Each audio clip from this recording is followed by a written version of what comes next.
what we are talking about. So I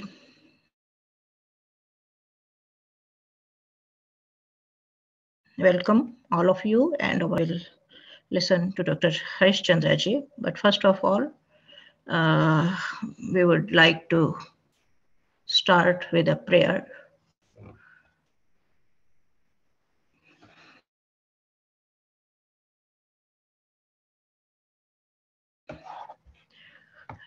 First, the Gayatri mantra, and then a Swasti Vachan mantra.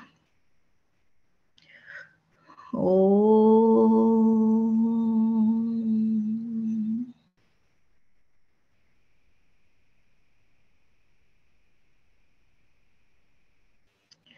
Om.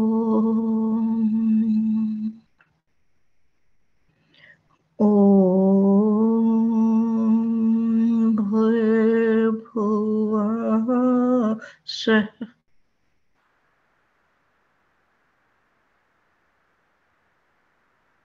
Tatsaviturva Bhargo Devasya Dhimahi Dhiyo Yo Naha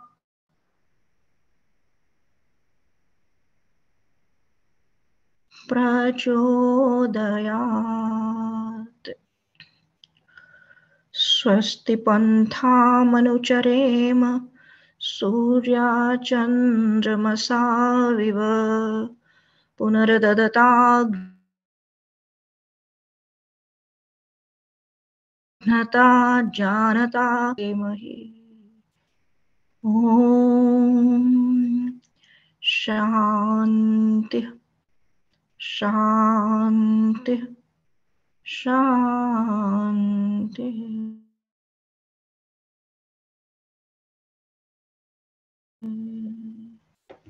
Welcome again. A few more people have joined during our prayer. So I welcome Dr. Harish Chandrajee for his first talk today. So Dr. Harish Chandra is basically a combustion scientist, PhD from Princeton, but is a spiritual scientist from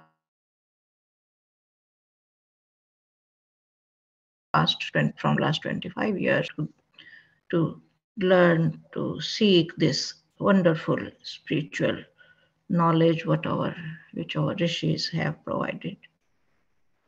So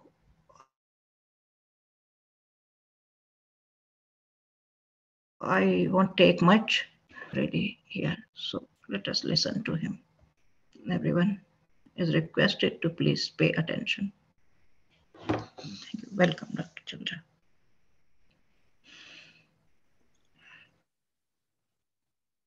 Namaste, everybody, and welcome to this wonderful summer camp and this session number 1 that is titled as an overview of Hindu heritage. There is something very special about when we say we belong to a Hindu tradition, a Hindu heritage, or even when we say we are Hindu, we know that we subscribe to a philosophy. Well, somebody could call it a religion because that term has become very common. But we know it is not quite a religion. And we know it. We have a very unusual term for which we cannot find a suitable English word, and that is called dharma. That's why we say we belong to Satya Sanatana Vedic dharma. So the word Sanatan itself is eternal, that is the meaning. That means something has been ever existent. There was never a time when it didn't exist. And that's what makes Hinduism different from all religions. All religions have a date of founding. For example, the oldest religions are Judaism and Zoroastrianism. Zoroastrianism exists more or less only in India, who are called as Parsis. When they were persecuted in Iran, they took shelter in Western India, in Gujarat and Maharashtra, present states. That is Zoroastrianism, about 4,500, 5,000 years old. And there is another religion, Judaism. The subscribers are called a Jewish people that took birth in Middle East about 4,500, 5,000 years ago. This figure is very interesting, 4,500 or 5,000 years, because it coincides with what we call as Mahabharata War, the Great India War. That took place somewhere in northern India, possibly in what is called Kurukshetra. And that is a dividing line in Indian time history, as if prior to that, the entire humanity subscribed to what is called a dharma, the dharma.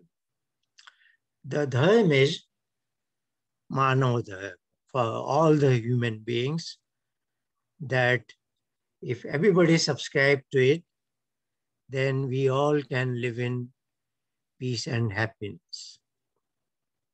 That's what was followed. But for some reason or another, that is the law of the universe that changes the constant thing. And Indian history is very unusual, where even with the best of efforts, change usually goes downward, degradation. That is a very important feature in Indian history, and we have to remember that when we talk about Hindu heritage, that more or less, broadly speaking, many things that we love in Hindu heritage, they have been declining with time. So we will see that Vedas are our oldest books, and they are mentioned in the later books called, say, Upanishads. And then there are later books called Shaddarshanam, 6 books of Vedic philosophy.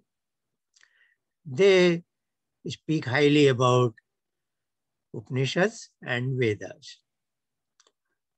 And to top it all, there is a 4th body of literature called Vedanga.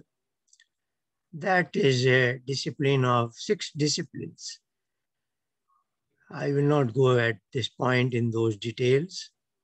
We will cover it at a later time, step by step.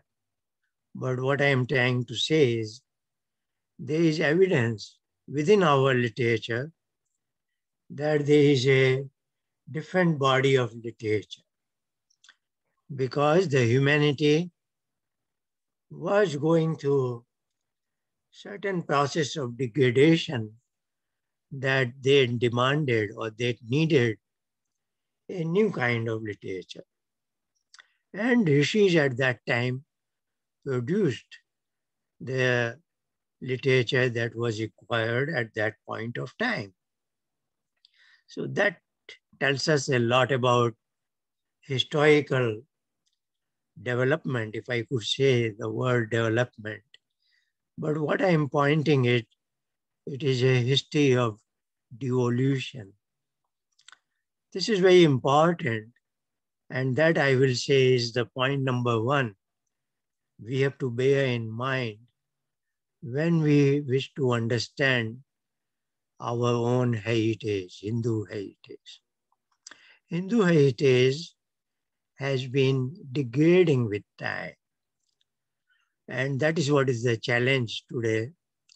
How to arrest this decline, and if possible, can we upgrade it maybe to its previous glory, and how we can do that.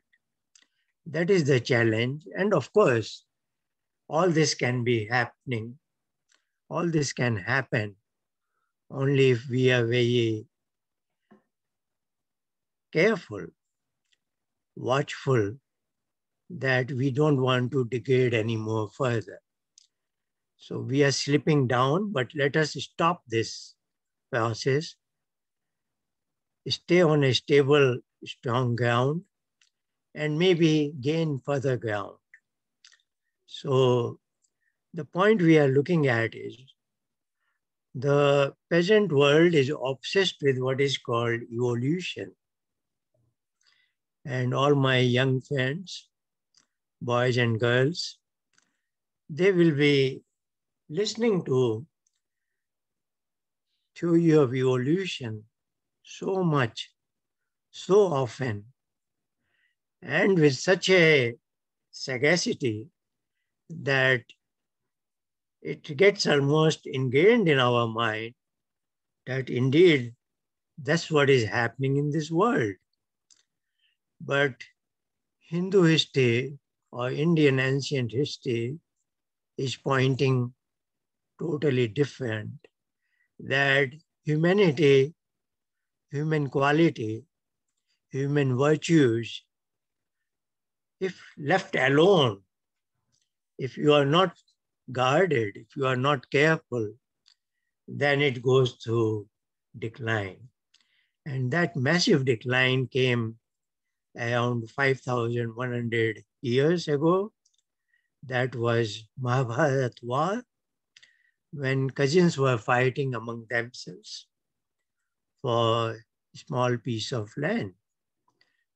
And that, as we have seen, had changed the whole landscape of humanity, as if dharma vanished, more or less, except in its minuscule form in the books. There were not too many people who were observant with the dharma. And humanity, since then, mushrooming religions, humanity finds itself divided into multiple religions. And that is the irony of the today's world. Today's world is in turmoil. Every day we hear something. Some people killing some other innocent people for no reason, just probably because they subscribe to another religion. So all these religions, they claim to follow supposedly one supreme being, whom they call God, Allah, and many other names. But then they are not able to live in peace and harmony. So this is a very challenging situation, where this is very important that we Hindus, though we may be shrinking in number, because it is generally happening that Hindus convert to other religions other than other followers convert to Hinduism. So our numbers, proportional wise, is diminishing with time. That is certainly a matter of concern for us. But still, there are many positives.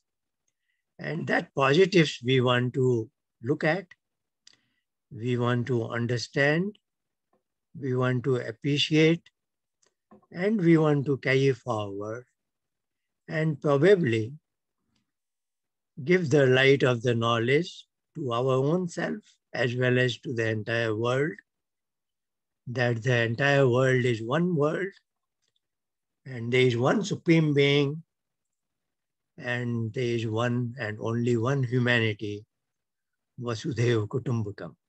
So that is the power of the Hindu heritage.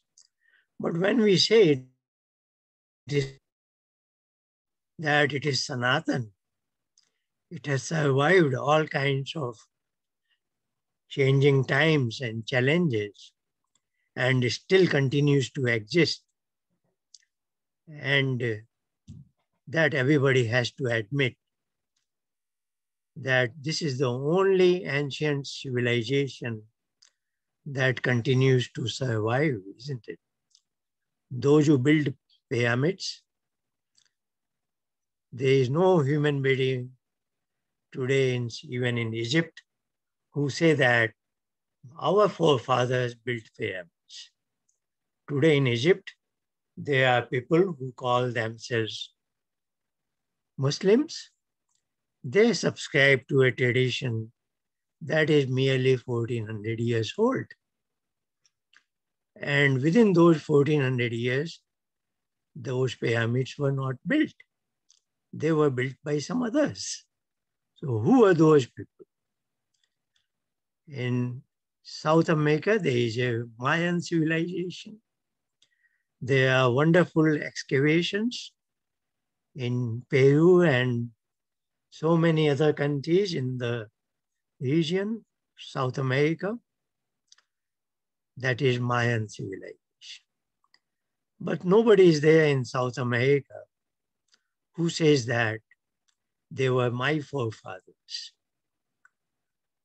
But we are the proud people of India, where we say that the Indus Valley civilization that is now dated about 8,000, 10,000 years, that is excavation part, but the civilization is Sanatan.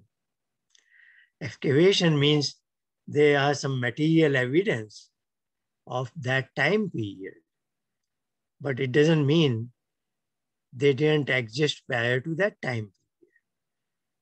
They have been existing for long, and not only along the river Sindhu, even along now extinct river Saraswati, and then and there we find something in some village of Haryana, in some village of Uttar Pradesh, Kaushambi, this place, that certain things appear.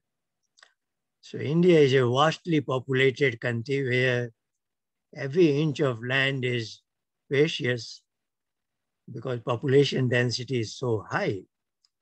But still it is a matter of almost a miracle that excavations give rise to something that is so many thousand years old. So we belong to an ancient civilization. Its name was Aryan civilization. And the country was ancient times known as Aryavarth. The origin of Aryavarth is, it simply means where Aryans came for the first time. And this is where a misconception somehow took birth, that as if Aryans were foreigners from Indian point of view. So they were the very first people, first humanity. And of course, here also we are told that first humans were born in Horn of Africa. So present mainstream science is telling us that first humans, who were the evolutes, because they are so much obsessed with the evolution process. So Neanderthals and Homo sapiens. So first Homo sapiens appeared in what is called Horn of Africa, present Ethiopia, about 300,000 years ago. So that is interesting. Only a couple of 100 years ago, when British came to India and they founded Asiatic Society, at that time their timeline was 5,000 years. Because Judaism is 5,000 years, Old Testament is 5,000 years. So they couldn't think beyond 5,000 years. So whole world history was compassed within 5,000 years. But that was in the 16th, 17th. But the same Europeans, mainstream European scientists, now have stretched back that timeline. They are saying Homo sapiens appeared on the earth 300,000 years ago. But those Asiatic Society and those great scholars, they made a timeline that all the things in India were within those 5,000 years. They haven't bothered to revise their figures because 5,000 has become 300,000 years.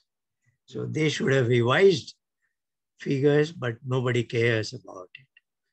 So this is what is challenge with the Hindu heritage for our youth, that they will get a lot of data, a lot of information from different sources as they grow up. And there is information explosion in today's world of that is powered by the powerful information technology. But they have to be very careful that there are certain ancient Indian traditions that must be accommodated. So when I was talking about origin of human beings on the earth, it is interesting that within the mainstream anthropologists and other scientific discipline, there is a very small number of scholars. But they say that first humans originated in what is called Tibet. And that is the Indian viewpoint, that first human being appeared on Tibet. Its Sanskrit term is Trivishta. And then after a while, population, because that is the highest plateau. And that makes sense. If there is a huge deluge on the world, everything is covered under water. The first surface of the earth that will appear from the water will be the highest plateau, isn't it? Next to the Himalayan border. So Tibet was the first surface of the earth that appeared, and that's where human beings originated first. In our view, first as a human form, because the Ishwar does not do trial and error. His knowledge, his functioning is perfect, is one way that never goes through changes. That's what is Sanatan all about. Sanatan is that which is eternal. So his own existence is eternal. His design to make this whole universe is eternal. Yatha purvam kalpayat. Surya chandra masaudhata yatha purvam kalpayat. That's what is Rigved saying. He created the sun and the moon and the earth yatha purvam, as he has been doing in the past. So there is just like there is a cycle of day and night, there is a cycle of this Brahmadin. Brahmadin is this great creation, this beautiful Srishti, the universe. It's coming into existence. and then it is sustained. And then the time comes when entropy is unmanageable. Everybody knows in thermodynamics, second law, entropy is bound to increase with time. Then that great artist, that great designer says enough is enough. Now it must come back to its original smooth, very quiet form. That is called as parallel. I mean, it must go back to its causal form, where all the matter is what is called Arnava. Arnava is a ocean of matter in most silent form. So that's the way it becomes Pralaya, and then that is called Brahmayati, the great night. And then comes the next great day. So this is also cyclic. All this is endless cycle. And he is the manager, he is the maker, he is the one designer. He has all the knowledge. It's not that he learns evolution wise. He does something and then he revises it. No. His design is same every time. We learn by trial and error. We improve upon our knowledge, but this cannot be imposed upon Ishwar. Evolution is only in the human context. In Ishwar's context, there is no evolution. So, what we are saying is our children have to be aware of both sides of the picture. What mainstream science is saying, humanity is 300,000 years, originating from Horn of Africa, then migrating to different parts of the world. And then Indian tradition is saying, and as I was indicating, very nice, some mainstream scientists also accept that view that first human beings took birth in peasant Tibet. And when there was more population that could be sustained there, then many of them went southward, just like the Dalai Lama came southward from Tibet to India. In the same manner, the Aryans from Tibet came to India, where there was nobody else at that time. And India was also becoming a fertile land with so many Himalayan rivers.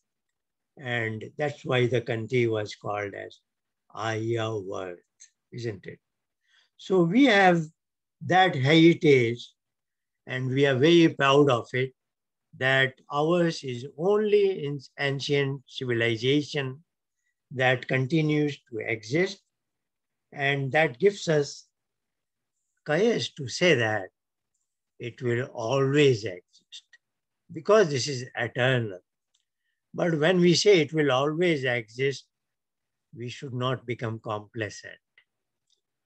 We should be very steadfast in trying to understand, and that is the objective of this summer camp, that you get to know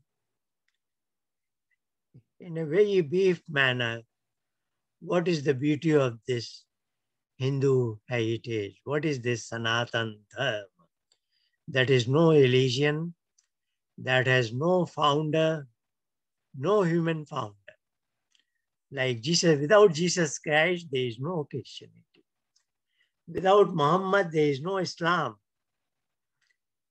isn't it? Without Moses, there is no Judaism. But there is no human being associated with the founding of, there is no date of founding. And we know it philosophically. If something takes birth, it will die. Anything that has been born is bound to die, is it not?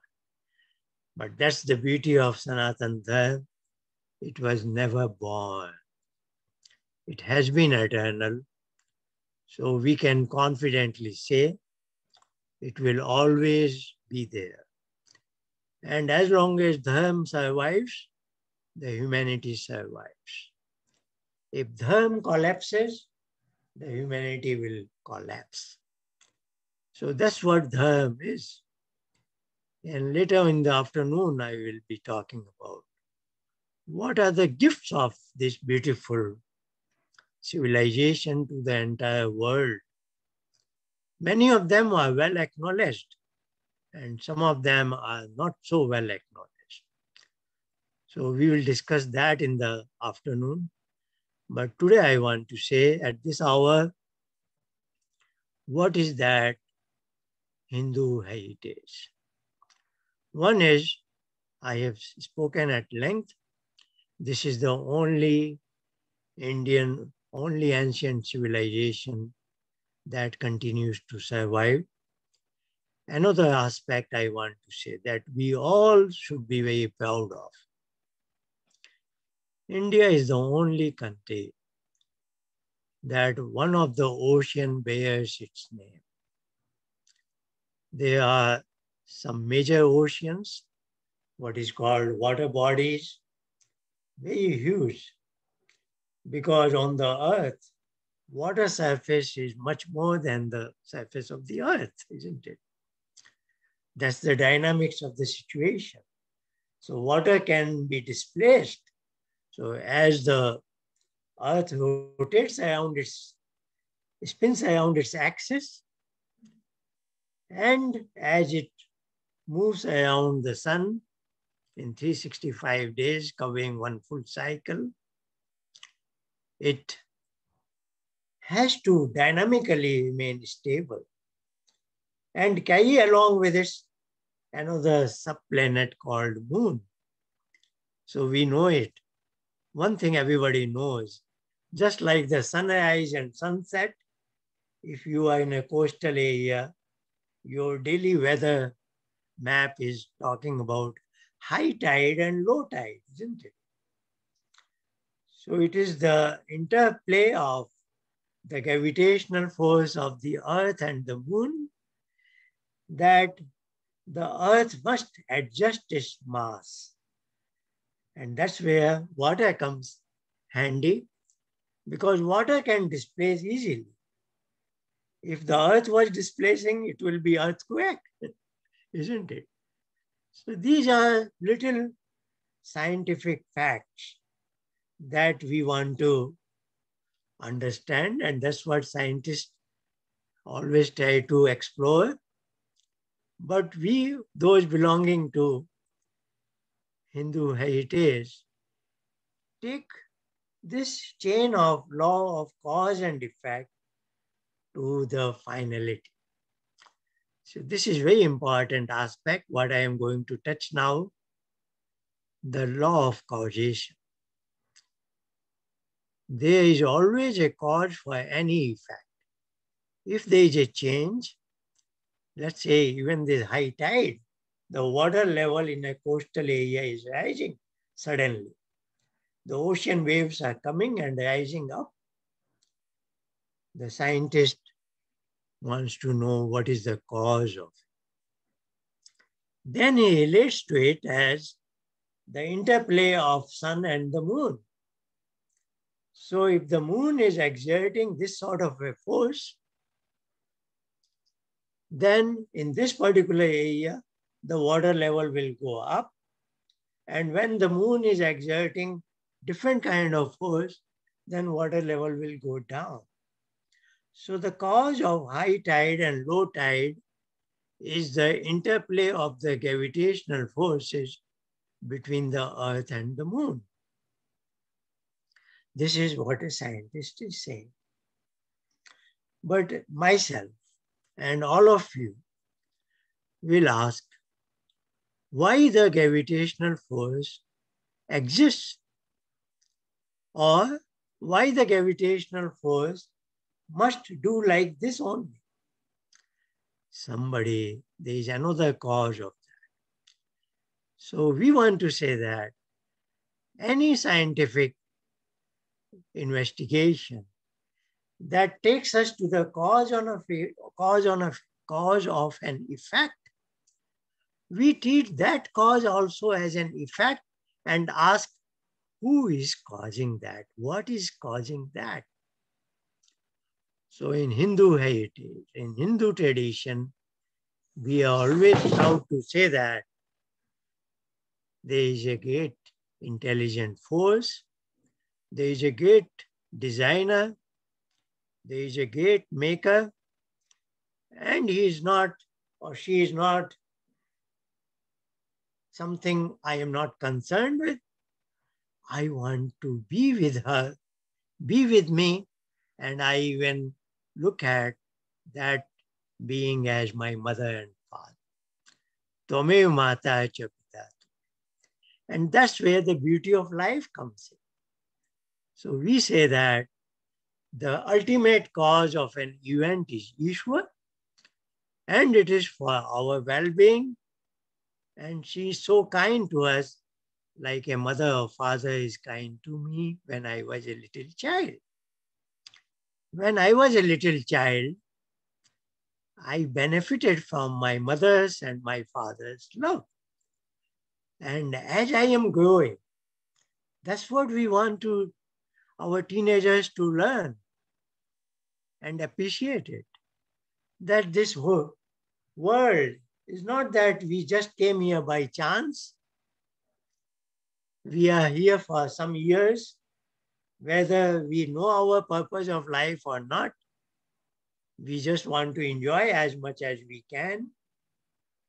But still we know we always fall into some sort of a pain and misery. Again come out of it. Again some untoward incidents take place. So life goes on, and one day we get too old, unable to survive, and one day we know it, we will die also. Do we want to accept life just like this, as somebody helpless? We know it is a mirage-like life. We seek all the pleasures, but somehow the pains strike us, unwanted, unpredicted, unexpected. So we want to say, we have a better way of life. And that is what Sanatan Vedic Dharma is telling us. That's what is Hindu heritage. Where we say that there is a grand force that has brought us into this world. It is not just by chance. There is some certain laws that I took birth in my mother's and father's family, in a particular family. Some grand manager is doing all this. Nothing is arbitrary because it's a scientific world. Everything follows certain laws. So even I am being governed by certain laws. Scientists tell us about the forces like gravitational forces, weak nuclear forces, strong nuclear forces that govern the dynamics of matter. But Hindu heritage tells us there is another law of karma that determines the dynamics of all of us, humans, animals, birds included. How our souls are governed, how we migrate from one life to another. So this law of karma, there is a lawmaker, there is somebody who is taking care of all our ledger books, what we are adding and what we are subtracting from, and why I was born in a particular family. So we say that Hindu heritage is all the scientific laws that govern the matter, plus over and above that, the law of karma that govern all the individual souls. How do they take birth? When do they take birth? Where do they take birth? how will they progress in their current life with all sorts of advantages that they have and freedom that they have. And then they can chalk out where sky is the limit, even go for moksha. So human life is very precious. We are not just going by playing our role as a puppet. We have grand freedom, and that freedom is karma. So we will look into all these details. What is dharma and what is karma? That is Hindu heritage. For all the species, cows, lion, tiger, horses, they are built in, they are programmed that their karma has to be in accordance with their dharma. They can never deviate from their dharma. A cow has to follow what is Gau dharma.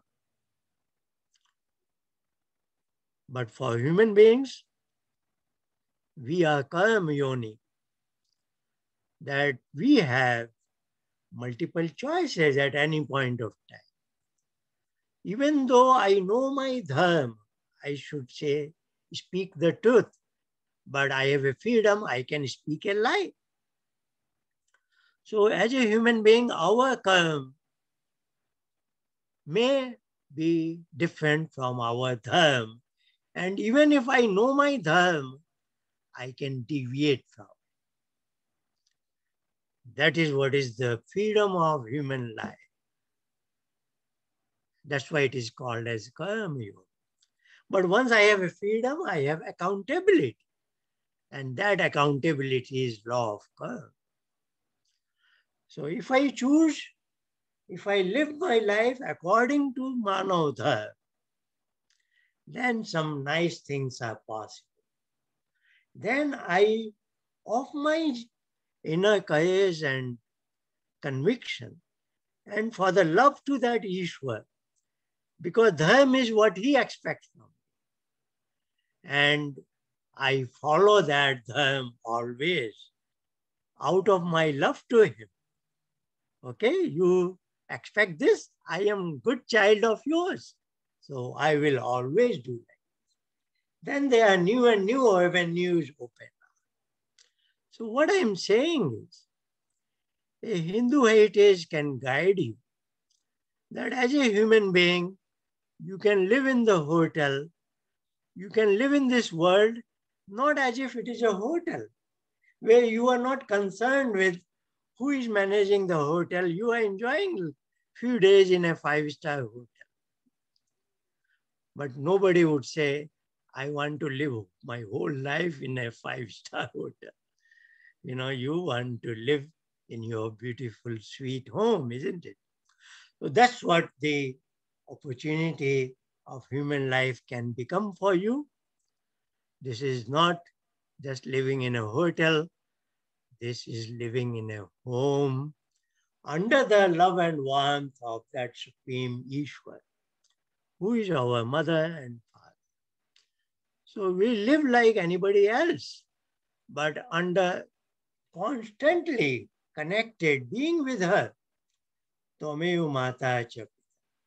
So that is a very powerful heritage that we belong to, and we can live accordingly. And if I live like that, that is the message to my friends. So I am sure many of you, if you begin to learn in accordance with the Hindu heritage, Hindu legacy, Hindu traditions, you will see that your friends will ask you, what is that inner force? What is your inner energy that keeps you connected to that supreme force always? How you became so steadfast, even in difficult circumstances, you maintain the balance of your life.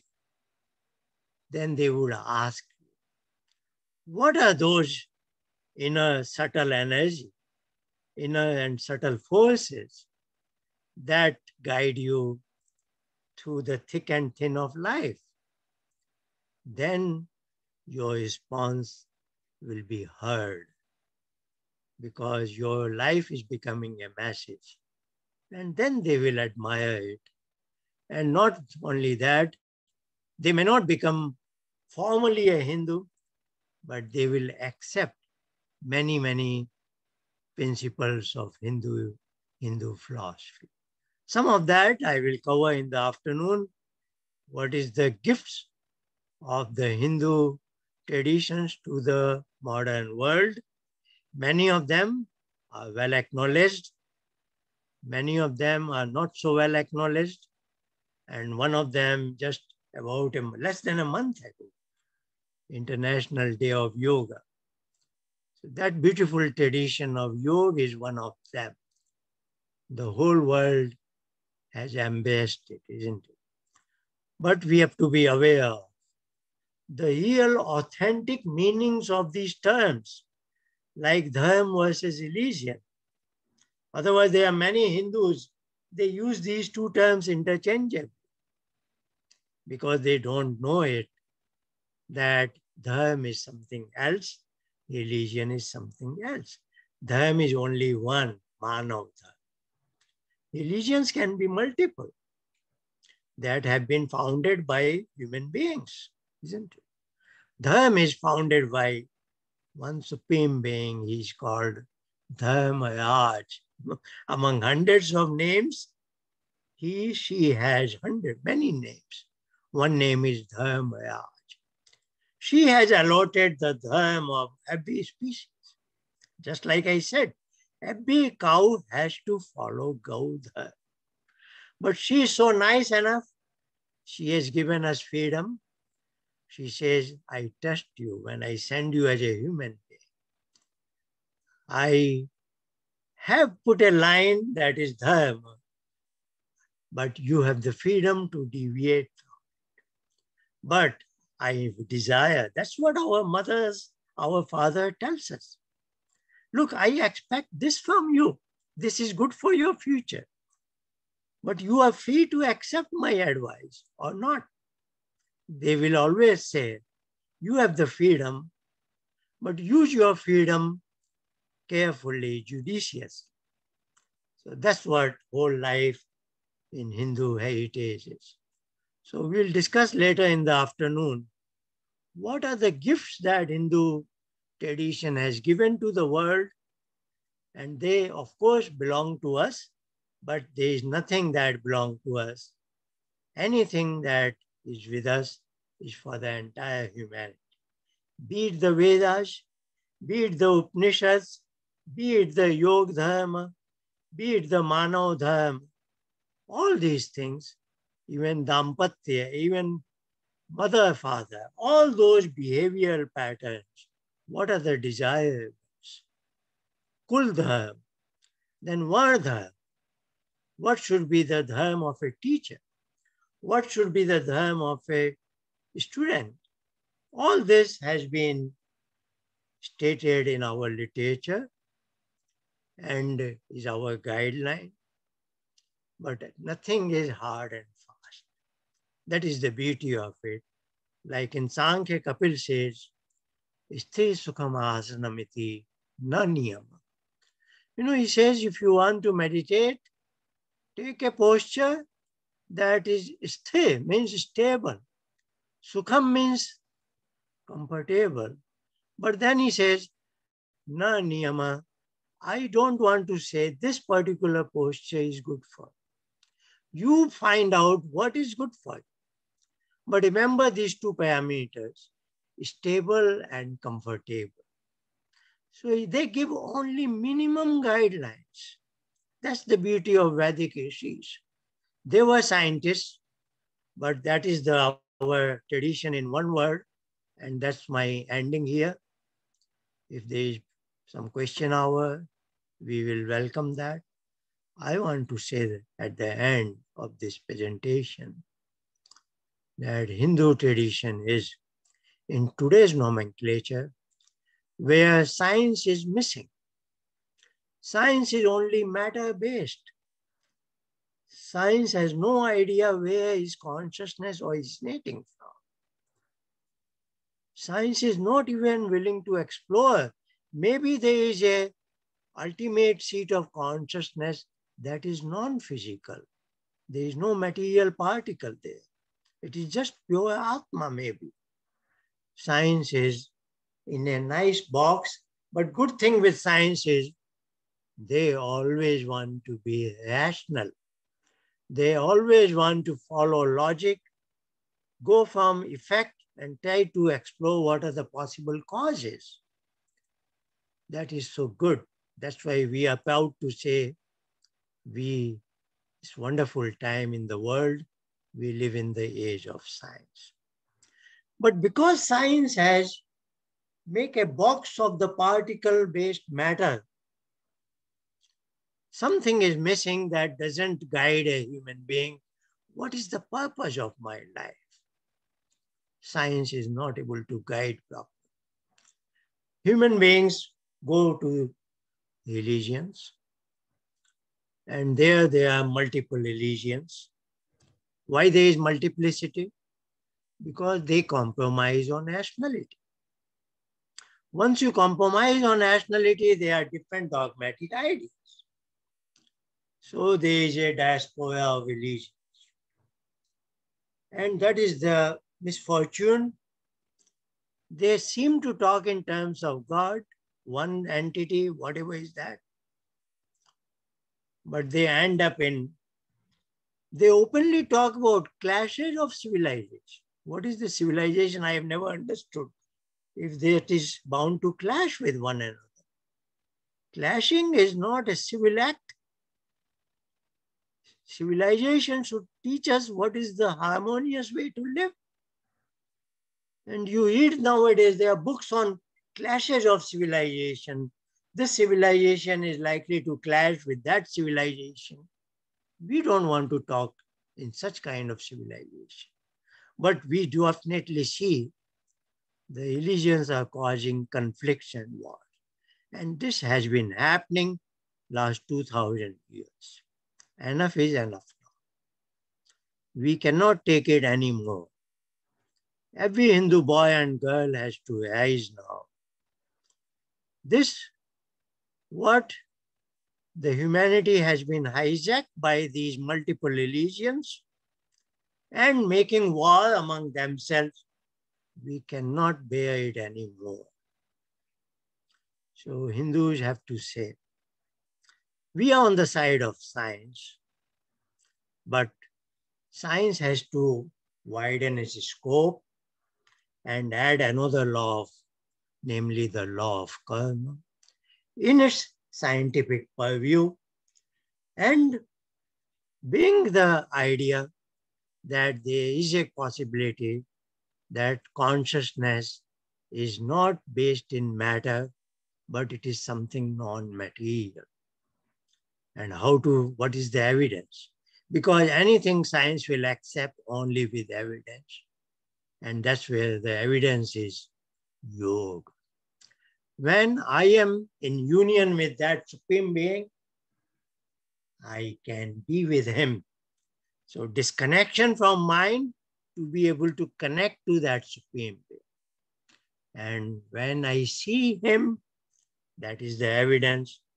That's the way we help all the religions to graduate.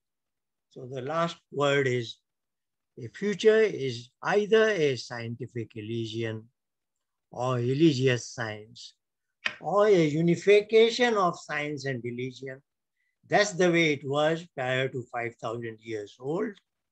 It's not a utopian idea.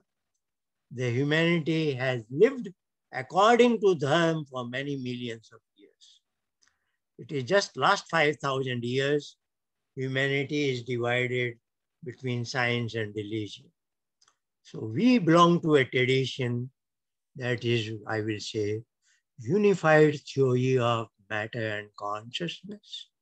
That's what Vedic rishis followed.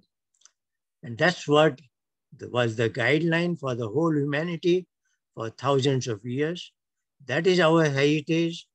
That is our legacy. And that is the way we have been living. And as long as we live according to that, humanity survives. And now let's connect to that in a more powerful manner. Let's energize our life with that dharma, unified theory of matter and consciousness, where we preserve the rationality and logic up to the finality of that Ishwar. Thank you very much. I will be here for some more time. If there are questions, I have no idea. I should have checked with the organizers what is the format. If there is a question hour session for a few minutes, yes, we can use it. And Yes, otherwise, this is session yes, one. we have I will just like to yes, say Dr. Chandra, before can I invite 11 your to. questions, try to make questions based on what I have said this morning, because there are many, many topics we'll talk. If you ask me something else, maybe I will be, or somebody, some other speaker will cover that in a future session. We have 40 sessions lined up. The second is a slightly personal aspect. I am a bit old and I am hearing impaired. So if you ask me, try to speak very clearly, one word, then one word slow, or better still, if you can write in the chat box. So if I get to understand your question, I will then try my best to answer it.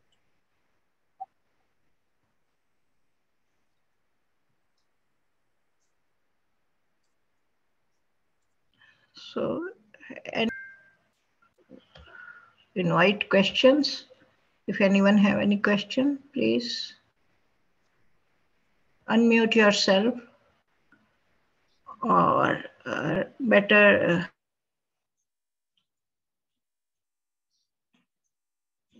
to write in the chat box.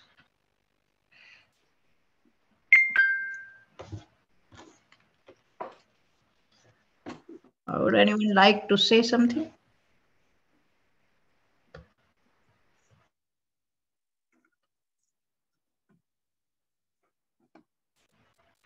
Yes, the chat is enabled now.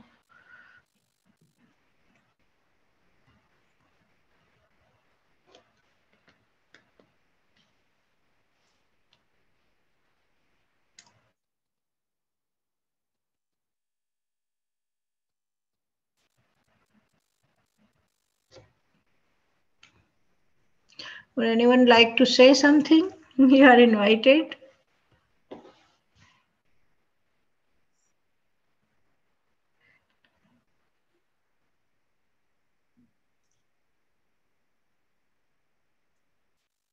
Thank you, Sohanji. Sohanji writes, not a question, but I would like to admit that this was a very enlightening session. Thank you, thank you, thank you. I appreciate.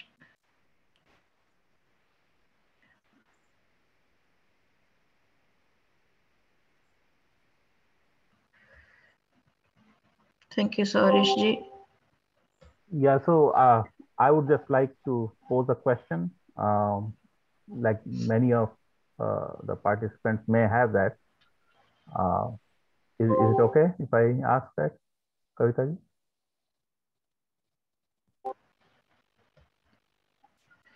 Yes, yes, Rajivji, please.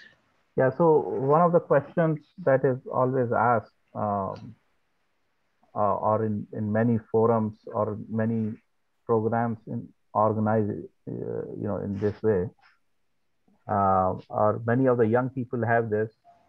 Why do we need to know or study Hindu heritage?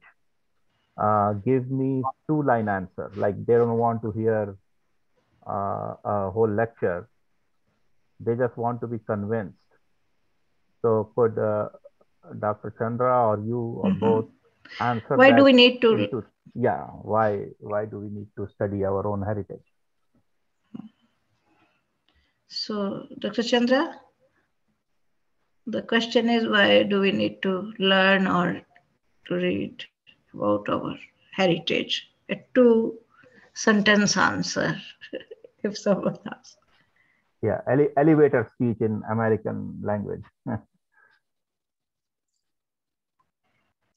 I would say in the shortest answer would be, if you want to live your life to the fullest potential, you want to make it most purposeful, you want to make it most enjoyable, which everybody wants to make it.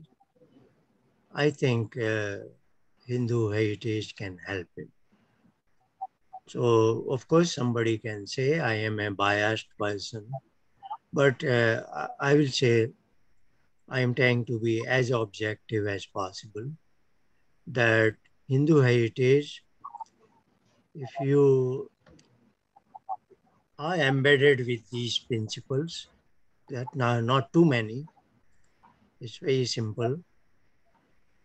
Just being as you are expected by that supreme being and stay connected, just like a child loves his mother and father.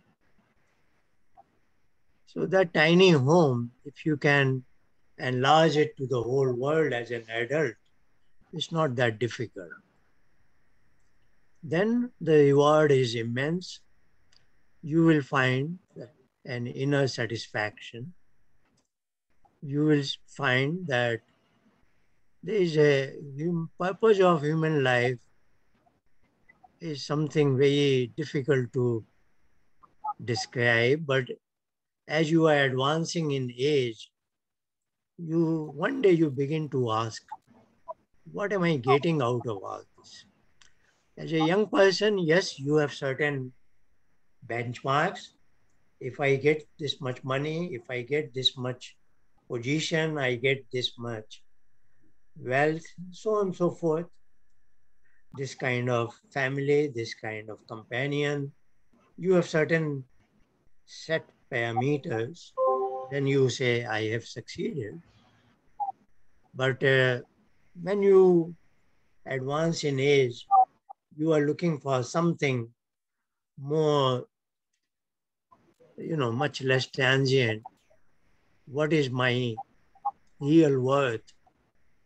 What have I gained? Or why am I in this world, etc. So I will say at that time, this will help you that yes, I have met certain purpose of my life. So that is for you to decide what is the purpose of your life. But this is what will help you, Hindu heritage. It will help you define your own purpose of life and also help you attain that. And all said and done in a manner that you will feel you are enjoying your life. Because, we don't want to live in pain and misery. So whole basis of Vedic way of thinking is away from dukh. So, dukh niveti. We want to be away from pain. So a life void of dukh is common. Any human being desires that. But along with that, purpose of life and feeling good and rewarded, I am sure this is going to happen if you are intelligent enough, open-minded to explore the beauty of Hindu heritage, and you have the courage to embrace it, to accept it, to assimilate it in your day-to-day life.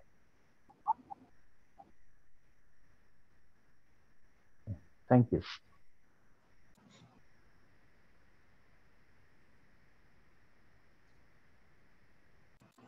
Thank you, Ji. Thank you.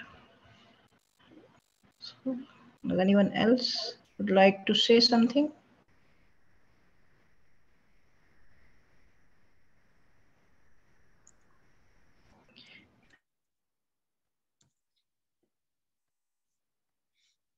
I think we Okay, should. We will meet so we come back in an hour for the an second hour. next session. It's a break. Okay. 40 for an hour's break actually. So we will will come back. Yeah. Thank you. Thank Thank you. you all. See you in an hour. Thank you, Dr. Chandra. And